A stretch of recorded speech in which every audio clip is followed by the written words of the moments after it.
Olá, moçada. Vamos então para o nosso sexto vídeo, discutindo aí um pouco os temas centrais que foram discutidos na quarta aula da disciplina Organização do Trabalho Pedagógico. Certo? Conferindo aqui exatamente isso. Quarta aula. Vamos lá. Ver aqui. Terceira aula, né? Terceira aula da disciplina Organização do Trabalho Pedagógico. Bom, o título da aula é Níveis de Planejamento Escolar. O que eu falo para vocês?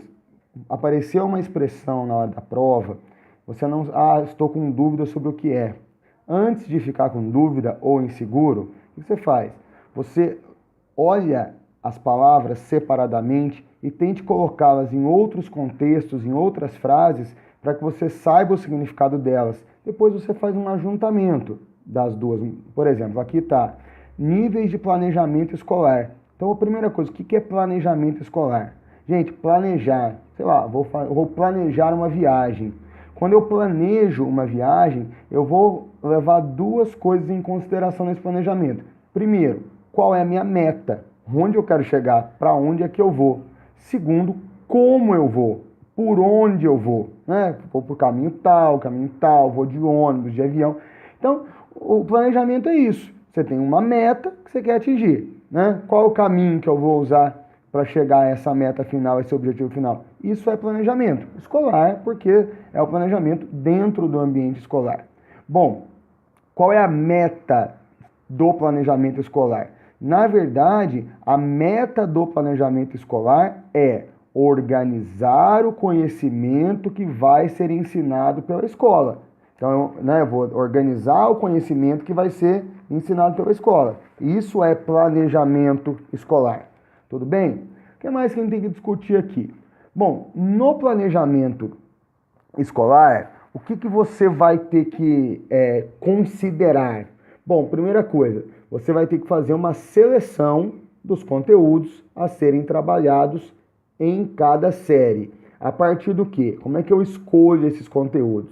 Claro, o professor, na verdade, ele não tem muita autonomia nessas escolhas, não. Até porque muitos mecanismos de avaliação que o aluno vai enfrentar, principalmente no final da sua carreira enquanto estudante da educação básica, são mecanismos de avaliação nacionais, como é o caso do Enem. Né? Então, por exemplo, eu não posso... tudo bem, o planejamento escolar ele tem que levar em consideração o ambiente onde a escola está inserido, mas alguns conteúdos básicos, eles têm que estar em qualquer escola, seja no norte, no sul, seja na Amazônia, na Caatinga, na Mata das Araucárias, ou seja, não importa, porque os alunos vão enfrentar todos o mesmo Enem, tá certo? Então, apesar de levar em consideração essas especificidades locais, existem algumas coisas que são, assim, padrões, né? Tanto é que o governo ele tem um negócio chamado PCN, são os parâmetros curriculares nacionais, ou seja, os parâmetros básicos, aquilo tem que aparecer. E há, naturalmente, uma margem para atender aquilo que é específico, aquilo que é pontual de cada escola. Bom, então eu vou levar em consideração o programa oficial do governo e, claro, eu vou levar em consideração o livro didático, né? Sobretudo quando se trata de escolas públicas, todas adotam livros didáticos, porque as privadas podem adotá-los ou não, aí é uma questão facultativa. Existe um programa do governo chamado PNLD, Plano Nacional, Plano Nacional do Livro Didático, PNLD, isso mesmo, Programa Nacional do Livro Didático, P de programa, N de nacional, L de livro, D de didático. A partir do qual o governo apresenta para os professores um portfólio, um conjunto de livros, e os professores escolhem entre aqueles. Né? Claro que os livros que com certeza o governo põe à disposição são livros que, né, o governo tem acordo com editoras e tudo mais. Então esses professores têm uma certa autonomia e de tempos em tempos esses livros são renovados. Né? Já tem que renovar mesmo, porque... né, o mundo é dinâmico, os livros têm que ser dinâmicos. Outra coisa, quando eu vou fazer o planejamento escolar, eu tenho que pensar, eu vou começar do mais fácil para o mais difícil. Né? Quer dizer, a escola ela tem que levar isso em consideração. né? É uma construção tijolo a tijolo. Então, primeiro eu faço a base, depois eu venho com o restante dos componentes que vão compor essa casa que é o aprendizado do aluno, tá certo? Então tem que tomar cuidado para fazer um nivelamento por idade, etc e tal. Bom, eu preciso no meu planejamento considerar o tempo. Não adianta eu idealizar uma coisa maravilhosa, sendo que o tempo é pré-determinado. Por exemplo, você tem aí obrigatoriamente 200 dias letivos, tá certo? E um ano letivo que tem que ter no mínimo 800 horas. Então, por exemplo, se você quer fazer muitos projetos, é muito idealista, às vezes você vai esbarrar um pouco nessas questões burocráticas, tá certo? Nem sempre a burocracia ela atende aos nossos anseios enquanto professores. Bom, o que mais? E aí, dentro da ideia do planejamento, o caminho que eu falei para vocês, né? O que é o caminho dentro do planejamento escolar? É o que a gente chama de metodologia de ensino. Método é caminho. Que caminho eu vou usar para chegar ao objetivo que é o aprendizado do aluno? Bom, essa metodologia, primeiro, ela tem que ser diversificada. Pensando numa aula das tradicionais que a gente teve ao longo da vida, quadro, giz, professor, caderno e tal. Esse tipo de aula não é que ela é condenável, não é? Só que, por exemplo, existem alunos, né, lembrando que há aquilo que a gente conhece como múltiplas inteligências. Você tem aquele aluno, por exemplo, que é mais auditivo, aquele aluno que é mais visual. Então, por exemplo, tem aluno que se você falar com ele durante 1h30 numa aula, ele vai aprender isso.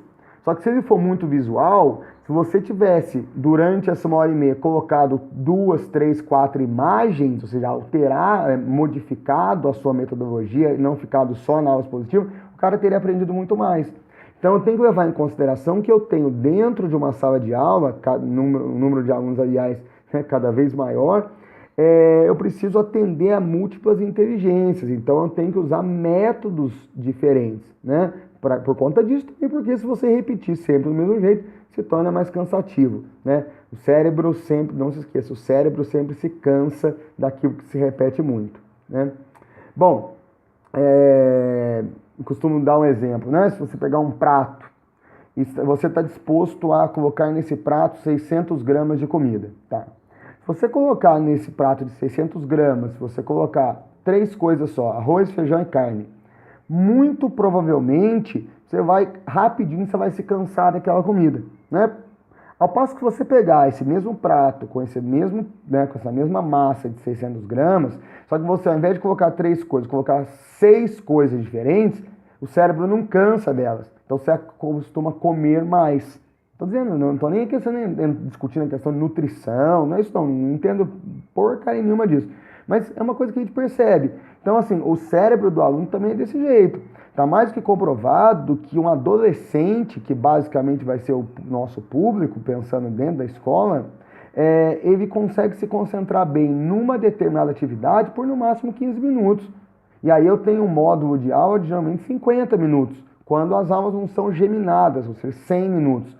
Então, se eu ficar mais de 15, 20 minutos no mesma coisa, só falando e tal, o aluno se desconcentra. Então, eu tenho que buscar sempre alternativas para manter a concentração e o bom aprendizado. Bom, então a gente colocou isso. É lógico que a gente tem que, quando escolhemos as metodologias, é claro que a gente vai ouvir o aluno, né? Mas o aluno não entende nada de pedagogia. Tá, ele não entende. Mas se você discutir com a sala, por exemplo, o que tipo de atividades eles costumam ter mais prazer para aprender, você vai preferir elas em relação às outras. Tá certo? Então, ouvir o aluno é importante. Não se esqueçam, na pedagogia nova, o aluno deixa de ser apenas um passivo que recebe coisas, né, e passa a ser um elemento ativo dentro do processo de ensino-aprendizagem. Outra coisa, recurso de ensino. Né? As escolas costumam ter as famosas salas de recursos. O que tem numa sala de recursos? Também tem data show, televisão, filme, projetor de slides, etc e tal. Então, os recursos de ensino são esses, digamos, esses elementos, esses instrumentos que você vai utilizar para atingir o aprendizado do nosso aluno. Bom, Outra coisa, esse tipo de instrumento, né, uma imagem, nós estamos numa sociedade da informação. O aluno está acostumado no dia a dia dele a mexer no quê? No WhatsApp, no Facebook, onde ele está o tempo todo em contato com imagem e som. Então, se você traz isso para a sala, né, e você vai trazer para a sala aquilo que o aluno está habituado a conviver, tá certo? Porque senão a sala de aula se torna um negócio totalmente desconectado do mundo que ele vive. Isso não pode acontecer. Então, e isso também é importante, porque ao trazer, o que eu falei, você às vezes fala 15 minutos sobre um assunto, mas você mostra uma imagem, né? Uma imagem vale mais que 1000 palavras? Pois é, isso vale para o nosso procedimento pedagógico, tá? Porque quando você traz uma imagem, você torna aquela informação que é abstrata, né? Que você está só falando, você consegue mostrar. Quanto mais você consegue mostrar concretamente aquilo que você está ensinando para o aluno, mais ele vai aprender. Né? Eu, por exemplo, sou assim. Se eu não consigo ver o que eu estou estudando, o meu aprendizado é muito menos eficaz. Sempre lembrar, o planejamento ele tem um elemento político, porque por trás das escolhas do livro didático, por trás da escolha dos conteúdos, existe uma intenção, embora às vezes não declarada por parte do governo, a gente já falou sobre isso. O planejamento, ele também é técnico, porque você tem lá a preocupação com o conhecimento, com os objetivos, né? Mas sempre lembrar isso, tem um componente sempre por trás, ideológico, que muitas vezes o próprio professor desconhece. Né? Você repete determinados procedimentos pedagógicos inocentemente, sem saber exatamente o que está por trás daquilo. Tá? Bom, essa aula apresentou, coincidentemente, eu nem sabia, um vídeo do professor Vasco Pedro Moreto, que é exatamente o autor daquele livro sobre prova que eu indiquei para vocês. Aqui no nosso grupo de discussão, tem lá uma resenha desse livro. Como a professora postou um vídeo desse professor, quem sabe ele pode aparecer na prova. Então, se der tempo, dá uma olhada na resenha do livro que eu postei para vocês. O currículo. O que é o currículo? Deixa eu pegar o currículo escolar. Na verdade, o currículo escolar, vão aparecer lá as disciplinas que vão ser ministradas, aí a carga horária. Basicamente, num currículo, se você pegar o básico do currículo, é isso, disciplina e carga horária. Ou seja, você vai dar uma sistematizada, uma organizada na vida, né, na vida escolar. Como é que as coisas vão funcionar? Claro que você tem outros detalhes do currículo, mas o básico é isso, tá? A sistematização de como é que a vida escolar vai funcionar. Bom, e é a partir do currículo, né, que você vai ser a sua referência para toda a prática educativa, certo? Plano de curso. O plano de curso, se você pegar no seu guia de percurso, né, você provavelmente vai encontrar lá o plano de curso. O que tem num plano de curso? Quais são os conteúdos que vão ser ministrados e quais as metodologias que vão ser aplicadas tanto no ensino quanto na avaliação, tá certo? Bom, plano de unidade ou unidade de ensino. Você pega o livro, ele é dividido em capítulos, digamos, né? Um conjunto de capítulos forma uma unidade. Uma unidade, na verdade, é o quê? É um recorte dentro dos temas todos que estão no currículo. Tá? Então, eu vou pegar, por exemplo, esse semestre, o currículo tem tais disciplinas. Aí eu vou dividi-las, de repente, essas disciplinas em unidades.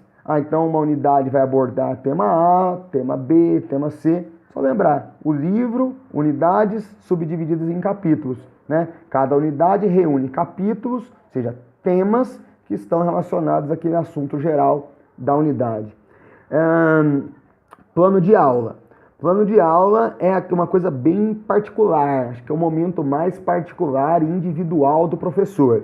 Né? Aqui, quando ele vai planejar aquela aula que ele vai ministrar.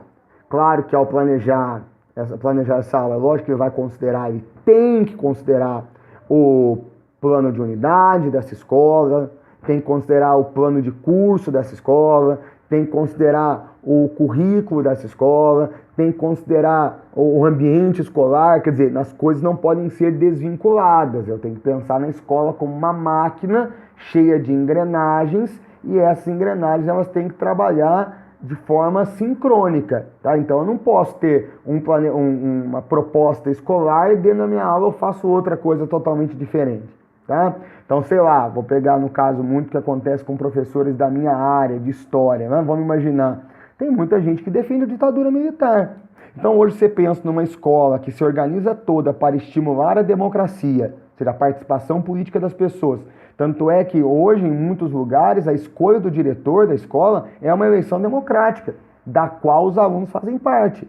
A escolha dos famosos grêmios estudantis, ou seja, eu estou já preparando o meu aluno para a prática democrática. E, de repente, na minha aula eu vou lá e vou dizer que a democracia não é boa, que o melhor caminho para o Brasil é a ditadura. Ou seja, eu estou fazendo uma coisa desconectada do plano geral de ensino que foi selecionado, tá certo?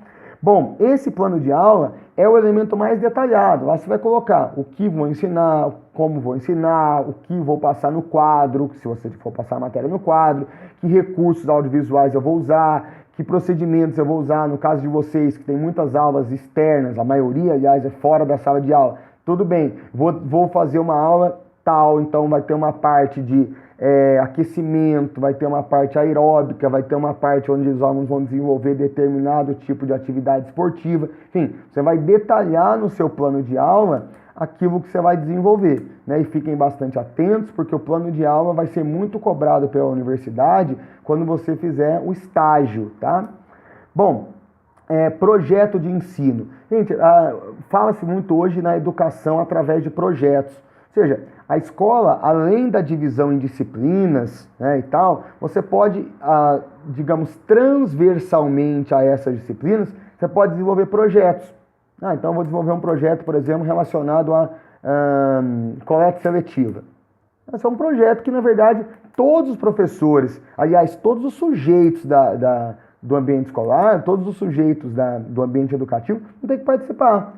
Desde o, enfim, não estou dizendo que seja melhor ou pior, mas desde o porteiro até o professor, todos vão ter que estar engajados nesse processo de coleta seletiva, né? Por exemplo. Ou, sei lá, de consciência ambiental, ou de, enfim, combate às DSTs. São projetos que vão nortear algumas ações na escola e que vão envolver toda a comunidade escolar.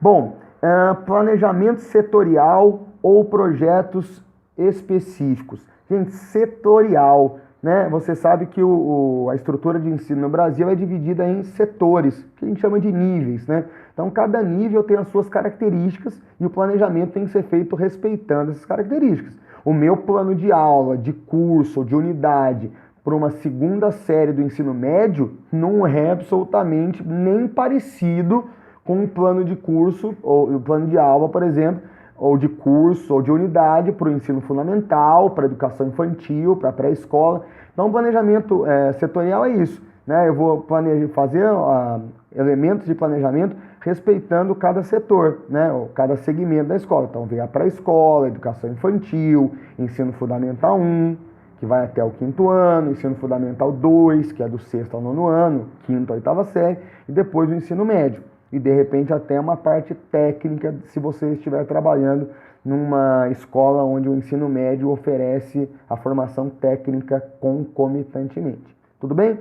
Com essas reflexões, eu encerro aqui a aula, né, a discussão feita na aula número, né, eu acabei de conferir, mas esqueci, é a aula número 3, tá? É isso mesmo, a aula número 3, e daqui a pouco eu posto um próximo com as reflexões da aula número 4, que foi a aula da semana passada. Ok, moçada? Até daqui a pouco.